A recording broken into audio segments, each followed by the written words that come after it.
iatu telefo le nei fo iaso tofiu si mai faaaoga o Tala la Radio Samoa. E ui o lea ele o manino se tala i le whai o tui lona tolo le COVID to tonu a New Zealand. O le wa ai nei se avanoa e ono fo i natua ia i lato wa fesilingia le mai a ato atoa o tui e lua. O le wa sautala na se tui na whaongai le nofoaga i Highbrook i au kilani i le aso se fulu lua o le masina tal wai. Whaongai le vailaau o le Saline, ai le o le vailaau o le Pfizer. O lea sasi whaato ai loa mulimuliane le whai ungo le aso ina ua whaita watu vailaau na whaongai na e le o tutusa ma whaamaunga o tangata na whaia tui. Fitu se lau tolus fululua i latou na whaia o latou tui Highbrook i le aso, ma e na o le toa lima lea e whaapea na tui se. Peita ia le oiloa po o ai i latou na se o na whaia tui ma o lea wasau no le whaatou na sila soifua malo loina, Dr. Ashley Bloomfield, wa ai nei e whaonga le tui lo na tolu bo le booster ia i latou nei. O le soe la foitu si le fitu se lau mo na tupu o ai nei po le ale isi whaai unga, ma o fuafuanga fo i e whaonga le tui lo na tolu o wha moe uma i fautuanga saientisi. O le Saline wa whaonga se o le vai wha masima. E se mai a au kilani o lea fo ina tupu i kalai estete le masina tal wai, a awhia i le tusa ma le toa lima i le toa ono tangata. Ua whaali ai le so upo le COVID le National, Chris Bishop, talo sia e na o le paui o nofoaga na tupu ai, ma ua whaapopole ina fo i e le tuu umi e le maloa e le whaailoa le asasi. O le finangalo fo i leo le taita i le Act, David Seymour e tatawi le malo, ona whaamaoni i ana tala a o tuu mai e le whaatuatuanga o tangata New Zealand i le whai o tui pui pui. O lo te ena i le minstalo se fua malo loina Chris Hipkins, sana na e le malo nei tui se. I whafo atua New Zealand, o le mata upula fo i whaapea nei na tula i mail fale mai i Rockhampton i Queensilani Ausetalia il masina tal wai. Mana toe vala au umale se lau limas fulwiva tangata na se tui tutono le vaiaso lava lea, ma toe whaia isi o latou tui whaopopo. Ua Leai mai leoleo i le faamatuu mai tua o le tino maliu o le pepe na maua i le lapisi i one hanga i au kilani mo ona toe sauninga.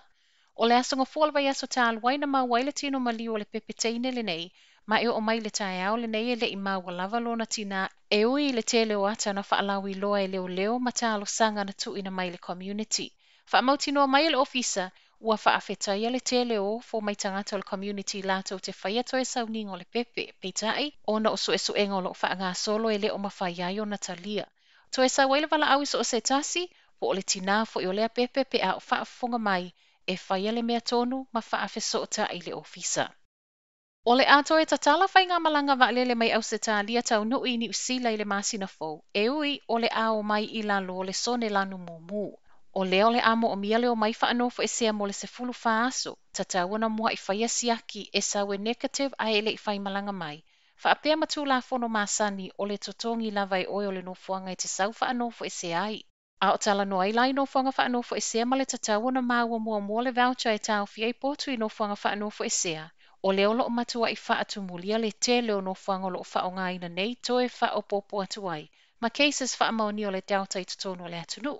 Ona iaso i lumo le ato e fofonga mai ai le ato anga o aso e a matawhai ai bookings fa pe aso whai ngā malanga vaalele. E lua isi faletalimalo la talata il malai vaalele au kilani wa Tapena e whaonga mua nofoanga faanofoesea. A o whaatetele le pipisi o le delta i New Zealand ai mai se lava i totono au kilani. O lewa tele ina whaonga umapoto o le faletalimalo o le jet park o loo iai. I saunoanga le minister COVID Chris Hipkins, po o le isi fast fuluvalu i tula, wa lava Tapena le faletalimalo e tasi o loo mana o le malo e whaonga, a o le isi tasi o loo whaaleoleo. O leo loo tau fia i le taimi nei avanoa e tau fia i potu faanofoesea i lato o loo sa ili mai ni avanoa mai fafo, ma o nei tapenanga ma fesuia inga o loo ave le whaamuamua. I tangata wa mai a whaatau vouchers a o lea e le o yaini avanoa e o mai faanofoesea ai. Sauno fo i Hipkins, a whai ai alu whaatetele le delta i vaiaso i luma i tutono ni usila. O le ava ai le ono faanofoesea i le fale o cases faamaonia, a e le o faletalimalo, o loo whaonga ina nei. O le a whaalongalango uma nei tāpenanga i le saunga le mū. Whai watu se tala fiafia me le IRD, ua whaamauti no mai le Inland Revenue po le IRD o le a le ai ni whaasalanga mo i lato. Wa le mawhai ona tutongi la fonga a o lea ua uma le taimi whaatulanga ina. Whaamtalanga me le so upo IRD, whai tau wafe telefoni i tutono le tu lai vala a watu, ma o le tele lavo ia telefoni e le o mawhai ona tali. Wa tali mai ai ma le pūlenga i whaonga atu fe so ota inga online, ma o whaasalanga whaapea tu lui po interest Ona o le tuai ona totongi o lafonga o le a faamangalo. Manatua o faasalanga ia wa faamangalo po o late filing penalties ai le o lau lafonga. Tala nao nei tae au manuia le nei aso.